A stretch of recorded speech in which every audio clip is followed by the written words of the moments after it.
దానము అంటే ఏమిటి? దయతో ఇచ్చేది దానము. దీన్ని ఇంగ్లీషులో డొనేషన్ అంటాము.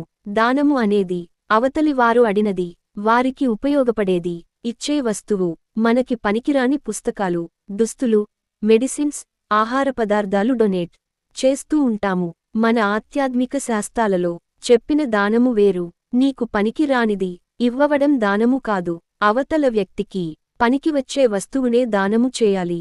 అదే నిజమైన దానము ఫలితముంటుంది.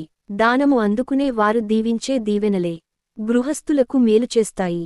దానము చేస్తే పుణ్యము వస్తుందంటారు. అసలు పుణ్యమంటే ఏమిటి? ఈ విశ్వములో 80 లక్షల రకాల జీవులు ఉన్నాయని అంచనా.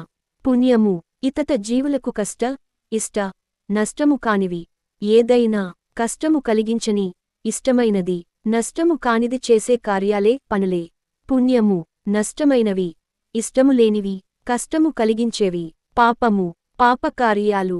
దానాని సంబంధిత పదాలు: 1 వస్త్రదానము, 2 అన్నదానము, 3 భూదానము, 4 విద్యాదానము, 5 గుప్తదానము, 6 కన్యాదానము, 7 సాలగ్రామ దానము, 8 హిరణ్యదానము.